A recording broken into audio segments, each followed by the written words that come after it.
अस्सलाम वालेकुम साथियों, इस कदर नींद आई हुई है और हम अम्मी के कमरे में बैठे हैं। ये पानी शानी उनको पिला रहे हैं, उनके साथ ही उन्हें रखा हुआ होता है।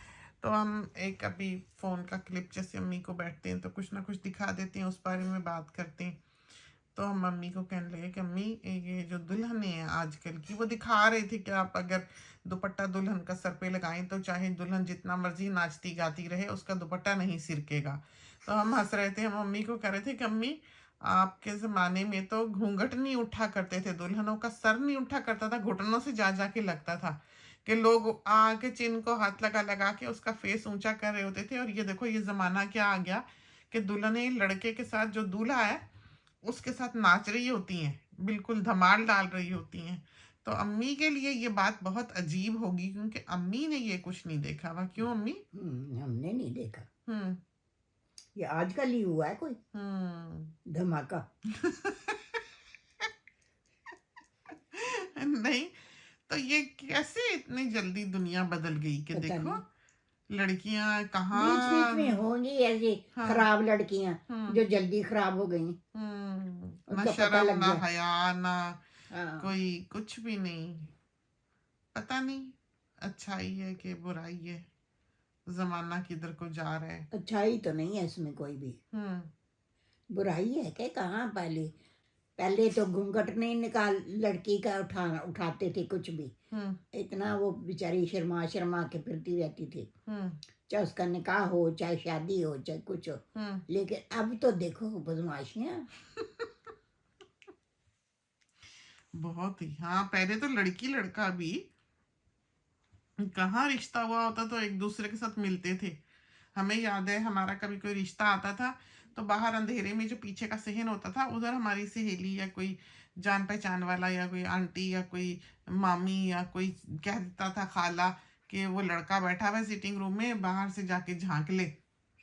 तो वो अंधेरे में हम जाके अंदर झांक लिया करते थे कि जिसका रिश्ता आया कौन है। अब हमारे तो बहुत यंग एज से रिश्ते आते थे क्योंकि हम हंसने बोलने वाले, बातचीत करने वाले थे, गपशप हर किसी के पीछे पीछे आंटी आंटी करके आगे पीछे होते थे।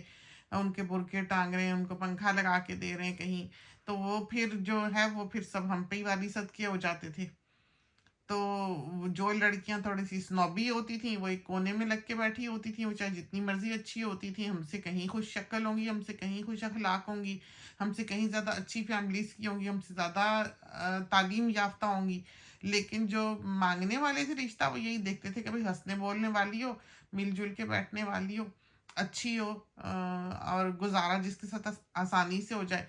तो कहीं ये होता था कि मोहल्ले में भी अगर किसी का रिश्ता, अम्मी ने कहा होता था कि आओ बताऊंगी या किसी को दिखाऊंगी या किसी से बात की होती थी, तो पहले ही घर वाले हमें मना कर रहे होते थे कि इसके सामने ना जाना, क्योंकि वो जो आता था रिश्ता वो हमारा ही मान जाता था। ये हाल होता था। तो उस जमाने में जब कोई रिश्ता आता भी था तो वो कोई हमारा अगर, तो हम लोग बाहर खिड़की से झांका करते थे। हम लोगों ने कभी ऐसा आमना सामना नहीं किया था, हालांकि उस जमाने में भी ये होता था कि लड़की चाय शाय लेके लड़के के सामने जाती, लेकिन हमारे घर में ये भी नहीं था। तो हमें याद है हमारी बहन का रिश्ता जहाँ हुआ था, वो लड़का अभी आया नीचे बाग में बैठा हुआ था, तो हमारी जो स्टेप सिस्टर है उन्होंने फर्स्ट फ्लोर से नीचे उसको बाग में बैठे हुए देखा था, दूल्हा मियाँ को। तो कहाँ ये हाल है। और हमारा तो निकाह करके और हमें जहाज़ पे अब्बा ने चढ़ा दिया था। और हमारे मियाँ साहब जो थे उस वक्त अफ्रीका में थे, वहाँ पर हमें उनके दो चार दोस्तों की बीवियों ने उतारा जहाज़ से, शाम को तैयार तैयार करके रुखसत कर दिया। इस तरह हमारी शादी हुई थी हकीकतन। और वहां पर भी जब हम इंग्लैंड लैंड किए, यानी कि हमारा निकाह हुआ था, हम इंग्लैंड लैंड किए, तो हमारे मियाँ साहब का फोन आया कि बात करनी है, क्योंकि हमारे ताया जान इंग्लैंड में होते थे। तो अब्बा जान कहने लगे कि थोड़ी ये सेहत बना ले, क्योंकि हम धान पान से थे बिल्कुल और यंग भी बहुत थे, 19 साल के थे, 18-19 साल के जब हमारी शादी हुई है। तो अब्बा जान को ये था कि बहुत छोटी है तो थोड़ा इंग्लैंड रह ले, 10-12 दिन 15 दिन, जरा सेहत बना ले। तो उस जमाने में यही होता था कि बच्चियों की बहुत फिक्र करते थे कि जरा सेहत बन जाए, क्योंकि जाहिर है धान पान सी हुआ करती थी। इस तरह आजकल का जमाना नहीं था कि वेट का इशू है और काम काज नहीं करती, और ये नहीं था। उस वक्त की सारी बच्चियां इस तरह भाग भाग के काम करने वाली हुआ करती थी। और तरह की दुनिया थी, और तरह का जमाना था। माएँ भी बच्चियों को सिखाया समझाया करती थी, बताया करती थी, सलीका तरीका सिखाती थी। और हमें याद है कि हम जब इंग्लैंड लैंड किए हैं तो हमारे ताया के घर हमारे मियाँ साहब का अफ्रीका से फ़ोन आया हमसे बात करने के लिए। तो हमने उनसे बात नहीं की थी। हमें तो बहुत सख्त ऑकवर्ड लगा कि हम अपने मियाँ के साथ, हमारे फ्यूचर या हमारे हस्बैंड के साथ जिससे हमारा निकाह हुआ है, हम बात करें। हमें तो ये ज़रूरत नहीं थी, ये हिम्मत नहीं थी। तो हम और तरह के माहौल में पले बड़े, और ज़िंदगियों में देखो कितनी तब्दीली इंसान देख लेता है। कितना कुछ इंसान, कितना कुछ बदल गया। खासकर ये जो शादी ब्याह के मामलात हैं, ये तो इंतहा के बदल गए। हमारे यहाँ तो अभी तक, जब तक हमारी शादियां नहीं हुई, जोड़े टांके जाते थे कि ये देवर का है, ये जेठ का है, और ये दिरानी का, ये जेठानी का, ये सास का छल्ला है, तो सास को भी पूरा तोले का छल्ला पहनाया जाता था। क्यों अम्मी? और कड़े भी किसी को डाले जाते थे। कड़े बहू को डालते थे। नहीं, सास को ही। अच्छा, लड़के की माँ को। हाँ। अल्लाह। हाँ, अच्छा अच्छा अच्छा वो भी अच्छा। तौफीक हो तो डाल दो, नहीं तो नहीं। हाँ हाँ। अच्छा अच्छा अच्छा। Oh my God. तो देखिए कैसे जमाने थे। और अब देखो, अब तो आर्टिफिशियल ज्वेलरी पहनती, और वो जमाना हमारा दिल करता है वैसे हम इस बारे में बात करें ऑनेस्टली, इसलिए कि हम बड़ा उस दौर को मिस करते हैं। इतना खूबसूरत वक्त था, इतना सिंपल, इतना हसीन, इतना गुलाबों की खुशबुओं भरा, इतना एक मशरकी हुस्न था उस दुनिया में, जो आज ढूंढे नहीं मिलता है। आप देवदास देखें, आपने देखा कैसे जेवर हैं, कैसे साड़ियाँ हैं, कैसे ड्रेसअप किए हुए हैं, कैसे झुमके हैं, ये सब कुछ किस तरह का। एक आप देवदास की हीरोइन को, पारो को जीन्स पहना दें तो पारो ही नहीं रहेगी। उसमें कितना हुस्न है, आप देखें तो सही, इंतहा का हुस्न है उस कल्चर में, उस माशरे में। हमें वो बहुत अच्छा लगता है। हम खुद भी अभी तक चूड़ीदार पजामे पहनते हैं। हमने कभी जिंदगी में ट्राउजर नहीं पहना। पैंट्स की बात तो दूर की है, ये जो ट्राउजर होता है, जो आम शलवार कमीज के साथ ट्राउजर बाज लोग बनवा लेते हैं, हमारे बिजनेस पे भी बहुत बनता है, हम खुद भी वो नहीं पहनते। हम एक दफा पाकिस्तान गए, कोई 12 साल पहले की बात होगी, और हमारे पास नाइट सूट वहाँ नहीं था, क्योंकि जाहिर है थोड़ा सामान लेकर गए थे, गर्मी लगी और अंदाजा भी नहीं था कि मौसम कैसा होगा। तो वो हमने गुजरते गुजरते अपने ड्राइवर को कहा कि रुको जरा, ये दुकान पे लगा हुआ है, हम जल्दी से एक कॉटन का नाइट सूट खरीद लें। तो वो आम शलवार कमीज हमने नाइट सूट के तौर पर पहनने के लिए ले लिया। अंदर हमने देखा ही नहीं कि उसके साथ पजामा है कि क्या है। खैर वो हमने नाइट सूट के तौर पर पहना 2-4 दिन पाकिस्तान में, क्योंकि हम गए शायद 10 दिन के लिए कि 8 दिन के लिए थे। शॉपिंग शॉपिंग करनी थी, वो की, और वो पहना हमने, और आके हमने उसी तरह ही वो अगली रात को जब हम यहाँ पहुंचे पहन लिया, जैसे हम वही नाइट सूट उन दिनों में पहन रहे थे। तो हमारे मियाँ साहब कहने लगे कि ये क्या पहन लिया है, ये क्या फहाशी मचाई हुई है।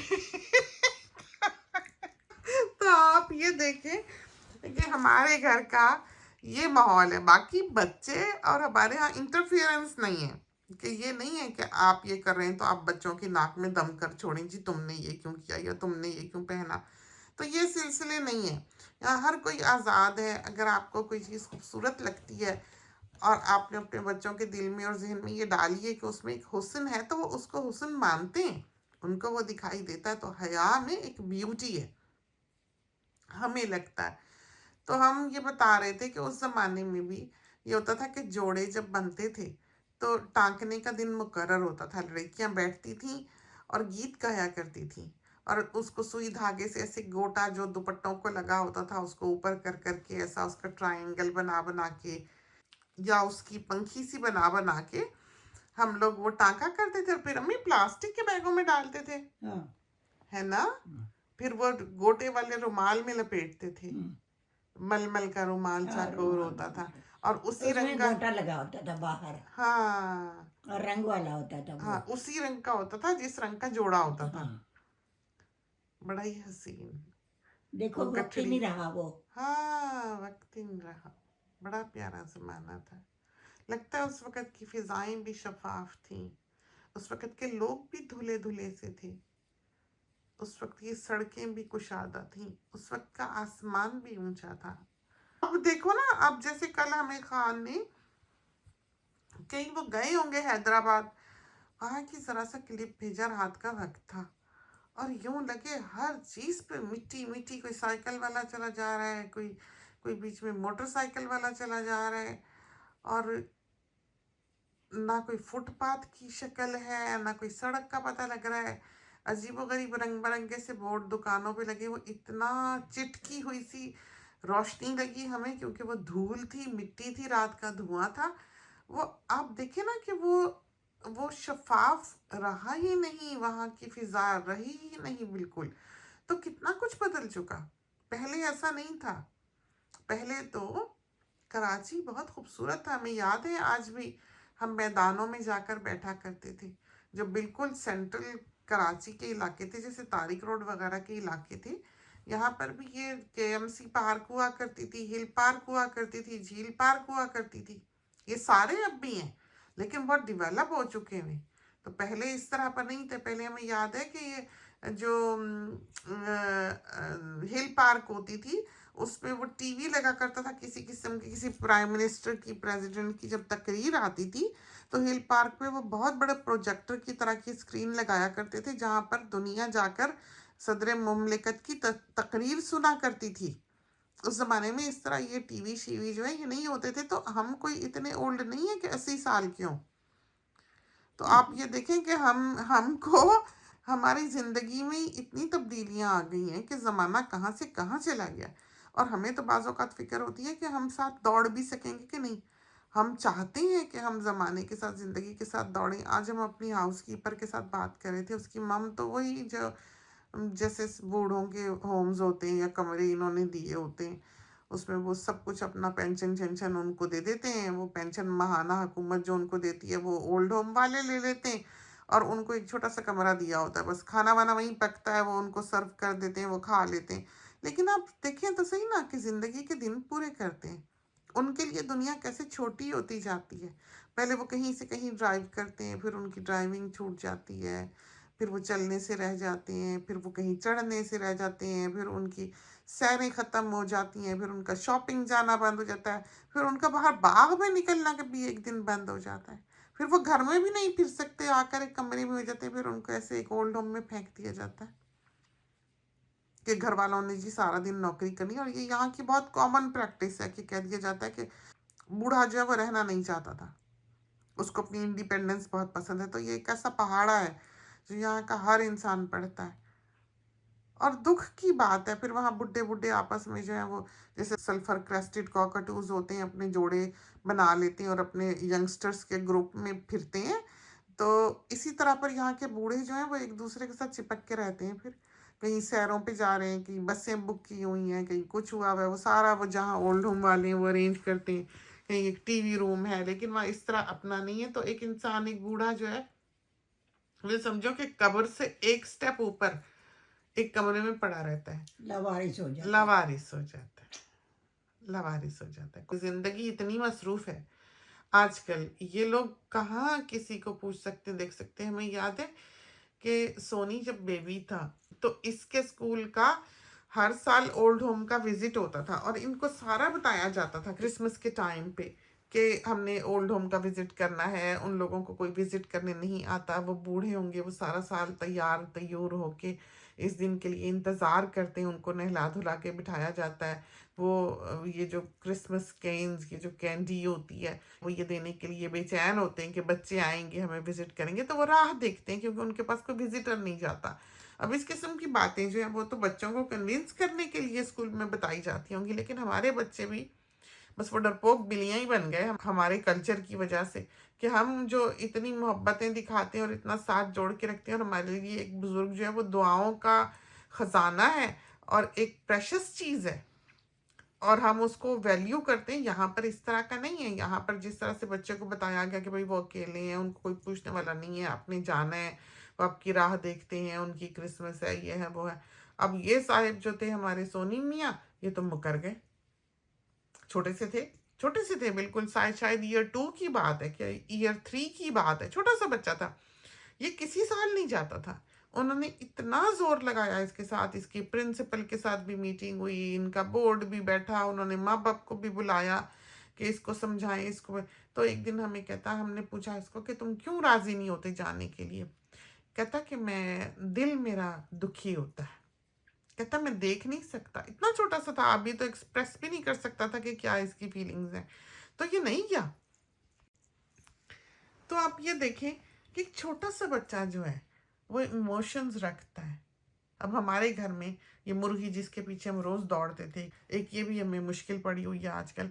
अब मुर्गियां जो है वो कहीं, जिनकी थी वो कहीं ओवरसीज गए हुए, और उन्होंने हमसायों को भी क्रॉस करके हमारी फेंस की जगह बना ली आने के लिए, क्योंकि उनको मुमकिन है दाना शाना ना मिलता हो, और हम यहाँ पर परिंदों को दाना डालते हैं तो वो खाने के लिए आने लग गई। एक आई, दो आई, तीन आई। अब हम पीछे दौड़ते हैं इसलिए कि वो हमारा सारा धनिया खोद गई हैं, हमारे वेजी गार्डन तक पहुंच गई हैं, सारा तबाह कर रही हैं वो वहां पर, और हमारी जान टंगी रहती है। तो हम 2 खुरपियां हमने जो है रखी हुई थी मेटल की, हम वो बजाते हुए उनके पीछे भागते थे ताकि वो दौड़कर अपने घर चली जाएं या फेंस के पार चली जाएं, यहाँ ना आए। लेकिन उन्होंने हमारा पीछा ना ही छोड़ा। अब ये हुआ कि एक मुर्गी जो है वो तो खैर दिखी नहीं हमको, जो डार्क कलर की थी, जो लाइटर कलर की थी, सफेद से कलर की, वो लापता हो गई, नजर नहीं आई हमको। लेकिन हमें उसके आवाज आई शोर मचाने की, जैसे मुर्गी अंडा दे के शोर करती है ऐसे हमें आवाज आती थी। तो हमें शक हुआ कि कहीं ये अंडे दे रही है जरूर। तो हमने उठ के इधर उधर देखा भी, डेक के नीचे भी देखा, लेकिन हमें दिखा कुछ नहीं। अब ये 10 दिन 12 दिन पहले हमने देखा वो 7 चूजे लेके घर में फिर रही है। हम एक को भगाते थे, वो 7 बच्चे पैदा कर बैठी है, और हमारे जैसा इंसान जो उनकी खून का प्यासा था उनके पीछे दौड़ता था कि हमारा बाग तबाह बर्बाद कर रही हैं, उनको दाना डाल डाल के आ रहा है। अब हमने फिर जिनको नेबर्स हमारे जो थे, जिनके घर की वो मुर्गियां थी, वो किसी को कह के गए हुए देख रेख करने के लिए, उनको हमने मैसेज किया। और जो हमसाए थे जिनकी वो मुर्गियां, उनको मैसेज किया कि भाई खुदा के लिए ये मुर्गियां जो इन्होंने अंडे बच्चे दे लिए हैं, इनको यहाँ से ले जाओ, हमारा बाग बर्बाद कर रही हैं। वो पकड़ने के लिए आए तो वो तो बेतहाशा पीछे दौड़ने लगे डंडे लाठियां लेकर। वो मुर्गी बेचारी 7 चूजों वाली, उसका एक चूजा कहीं एक चूजा कहीं, ऊपर से मैगी भी आ गई फटाफट हंट डाउन करने के लिए चूजों को। हमारी तो जान पे बन गई। हमने तो शोर शराबा मचाया निकल के कि भाई ना ना करो इस तरह। माँ है वो बेचारी, उसके चूजे भी लापता हो गए, कोई कहीं को भागा कोई कहीं को भागा। वो मुर्गी बेचारी दीवाना वार, कभी बच्चे बचाए कभी अपने आप को बचाए। साथ उन्होंने इतना बड़ा, जिसमें मछली डंडे के साथ पकड़ते हैं, वो टूल पकड़ावा के उन्होंने मुर्गी पे मारना था कि मुर्गी उसके नीचे दब जाए। वो आप मिस भी कर सकते हैं, मुर्गी भी जख्मी हो सकती है, चूजा भी मर सकता है। फिर हमने उनको रोका, वो 3-4 बंदे आ गए। हमने कहा नहीं ये ना करो, हम किसी प्रोफेशनल को बुलाएंगे, उनको सलीका आता है पकड़ने का, और आप फिर केज में डाल के हम आपको भिजवा देंगे, तो आप अभी अपने घर चले जाएं। मुश्किल से हमने उनको रवाना किया, लेकिन जब उन्होंने एक चूजे को पकड़ा तो उन्होंने उसको देख के कहा कि हाँ ये चूजा जो है इसकी टांग में कोई इशू ना हो, चलो कोई बात नहीं, सर्वाइवल ऑफ द फिटेस्ट। ये बात जो थी ना, इसने हमें, बस वो कहते हैं ना कि जहां पर पैमाना लबरेज हो जाता है, इस पे हुआ कि हम जैसा इंसान जो वो कोशिश करेगा कि बचा ले या ठीक कर दे या इलाज मुआवजा कर दे या ज़्यादा केयर करे या नज़र रखे। अब जैसे वो खाना खाने भी जाते हैं तो हम सुबह दरवाजे से जल्दी से उठ के झांकते हैं कि सेफली दरख्तों के नीचे पहुंच जाएंगे, खुली जगह से ना गुजरें। दाना भी आज हमने डाला तो हम जरा छुपा के डालते हैं, डेक के नीचे डालते हैं, तो वो डेक के नीचे ही है। लेकिन जैसे उन्होंने बेदिली से ये कहा कि सर्वाइवल ऑफ द फिटेस्ट, तो हमें लगा कि थोड़े से वो सख्त तबीयत के हैं, या थोड़े से उनके इमोशंस या उनको इस तरह की अटैचमेंट नहीं है उनके साथ जिस तरह के हमको है। हालांकि हम उनके दुश्मन थे कि वो हमारा सारा बाग खराब करके जाती हैं। तो ये चीज़ें जो हैं ये हमें यहाँ पर थोड़ी सी सख्त दिली दिखाई देती है इन लोगों की। या तो ये अच्छी बात है या ये बुरी बात है, अब हम इसका फैसला नहीं कर सकते। मुमकिन है कि इससे इनकी ज़िंदगियां आसान हो जाती हैं, ये हम सदमा लगाकर बैठ जाते हैं। जैसे हमें 3 दिन से नींद नहीं आती फिक्र में कि खैर खैरियत से वो बच्चे हम किसी तरह घर पहुंचा दें, अमानत हैं। कहीं खुदा ना खास्ता कोई इधर उधर हो गया बच्चा या चूज़ा मर आ गया तो वो कहेंगे लो भाई इनको तो एंटीबायोटिक वाला बच्चों को खाना डालना था, पैदा होते ही इनकी खास फीड होती है, वो नहीं दी तो तुम लोगों ने मार दिए। अब ये भी मसला बना पड़ा है। तो देखो कल माली को कहा हुआ है, वो प्रोफेशनल आदमी है माली हमारा, जो कि ये इस तरह के पेट्स वगैरह को मूव करता है या रिमूव करता है एनिमल्स को। तो कल वो आएगा इंशाल्लाह। देखो अल्लाह करे कि कोई सबब बने और खैर से ये अपने घर को जाएं। तो ये सिलसिले हैं। तो क्यों, मम्मी मुर्गियां कभी आपने पाली हैं? नहीं, लेकिन गाय तो थी ना, भैंस थी। भैंस थी। अच्छा, हमारे ख्याल में भैंस का दूध बहुत रिच होता है, हम्म, उसमें बहुत फैट होता है, हम्म, और गाय के दूध में फैट कम होता है। हम्म, टेस्ट का हमें अब याद नहीं। स्लो मूविंग जानवर है, लेकिन बच्चों बच्चों को जो पढ़ने पढ़ने वाले होते हैं, हमारे ख्याल में कहा जाता था कि उसको गाय का दूध पिलाओ ताकि वो ब्रेनी हो। अल्लाह जाने क्या है क्या नहीं। बहरहाल जो बच्चे गाय या भैंस की फीड पर होते हैं उनमें आयरन की कमी हो जाती है, इसीलिए डब्बे का दूध जो है वो दिया जाता है, रेकमेंड किया जाता है। उनको कॉन्स्टिपेशन भी हो जाती है उससे। डब्बे के दूध में आयरन डाला हुआ होता है, इस वजह से बच्चे उसकी डेफिशिएंट नहीं होते। लेकिन 1 साल से छोटे बच्चे को गाय भैंस का दूध नहीं देना चाहिए, डब्बे का दूध देना चाहिए। जब वो 1 साल से बड़ा हो जाए फिर आप उसको गाय के भैंस के दूध पे डालें और साथ फूड पे डालें। ये है। तो चलते हैं, रात बड़ी हो गई, जल्दी जल्दी अम्मी के साथ सोचा थोड़ी सी बातें कर लें, जहन में आई। सोचा अम्मी को शादी ब्याह का ज़माना थोड़ा बहुत बता भी दें कि क्या हो रहा है, और उनका आइडिया लें और उनका नज़रिया सुने कि वो कैसा महसूस करती हैं। वो नहीं, ना जमाना रहा ना हालात रहे। हम्म। वो नहीं, अब कुछ का कुछ हो गया, वह बदल गए में आदतें हम्म। और सारी जिम्मेदारियां, हम्म। ये शादी की, हम्म। अब कुछ भी नहीं रहा।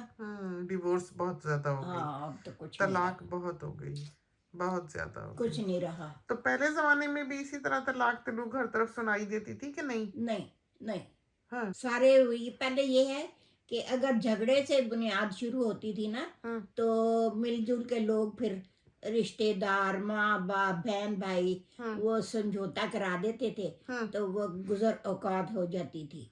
लेकिन फिर आहिस्ता आहिस्ता तो वो खत्म ही हो गया सारा कुछ। तो उस जमाने में भी आदमी जो है वो बाहर ऐसे दूसरी सहेलियां सहेलियां बना लेते थे। हाँ, हम्म। जो बदमाश थे ना वो कर लेते थे हम्म। दोस्तियां हम्म। औरतों से, दूसरी औरतों से। फिर भी रहती थी वो मियाँओं के साथ। अगर आदमी ऐसा इधर उधर दोस्तियां लगाने वाला, तो औरत का फिर गुजारा मुश्किल नहीं होता था। हाँ, मुश्किल होता, फिर नहीं रहती ना, हाँ। छोड़ देती है उसको। हम्म। छोड़ना आसान है, हम्म। औरत का छोड़ना आसान है आदमी को, लेकिन रहना मुश्किल है। और अल्लाह बच्चों पे भी बुरा असर। हाँ, अल्लाह ताला रहम करे बाबा, ना ही हो कुछ, हालात ठीक ही रहे, बिल्कुल बिल्कुल। ना ही किसी की खराबियां हों। आमीन आमीन, बिल्कुल सही बात। खराबियां शुरू हो जाती हैं तो फिर घरों में शुरू हो जाती हैं। तो क्यों होती हैं, क्यों आदमी ऐसे होते हैं? फितरतन अच्छे हों, घर अच्छा हो, उनकी परवरिश अच्छी हो, तो फिर वो ठीक बंदे बनते हैं। तो ये आपको लगता है कि फितरत ही ऐसी होती है, बुरी? हाँ, गंदी फितरत के होते हैं। बस बदकिस्मती लड़की की। हाँ, और लड़कियां जो होती हैं, औरतें भी बाज ऐसी होती हैं। हाँ, कोई औरतें खराब होती हैं, कई मर्द खराब होते हैं। चलो। कोई नहीं पता लगता किसका क्या खराबी है। तो रिश्ता करने लगे क्या देखना चाहिए? बस अल्लाह ताला की तरफ से हो इत्मीनान, कि अच्छा रिश्ता मिल जाए, मोहब्बत प्यार से रहने वाला हो, सास ससुर से भी लड़की गुजारा करने वाली हो, तो फिर तो अच्छा वक्त गुजरता है। अगर नहीं करने वाली होती तो फिर तो फड्डे ही दूसरे दिन ही शुरू हो जाते हैं। वो जमाना बदल तो गया, लेकिन जिसने आराम से रहना, बहू ने सास ससुर के साथ तावन करके, वो तो अभी भी बसती हैं। तो बसाना तो लड़के ने है ना, सास ससुर ने थोड़ी बसाना है। नहीं, सास ससुर ने, उनका बड़ा दखल है। ऐसे माँ बाप छोड़ सकते हैं अपने बच्चे को? बिल्कुल नहीं, उनका ताल्लुक रहता है। और जब वो अपने घर के हो जाते हैं फिर भी माँ बाप का दखल रहता है। बड़े जो होते हैं वो 100 पुत बच्चा करके, उनका ठिकाना बना के, उनका घर बार बरसा के फिर परे होते हैं बड़े। ये नहीं कि फटाफट ही छोड़ दिया, ये नहीं होता। रात बड़ी हो गई, चलते हैं। दुआओं में याद रखिए। अम्मी के कमरे में आए थे, फोन से जल्दी जल्दी रिकॉर्डिंग की। अम्मी आप भी खुदा हाफिज कह लें। अच्छा, शुक्रिया बहुत सुनने का, सुनाने का। और दुआ करते रहना, अल्लाह में हिफाजत करे सबके ऊपर, सबको सेहतें, तंदुरुस्तियां, जिंदगियां, हिफ्ज़ो अमान में अल्लाह ताला रखे सबको। आमीन आमीन। जज़ाकल्लाह। गुड नाइट, खुदा हाफिज।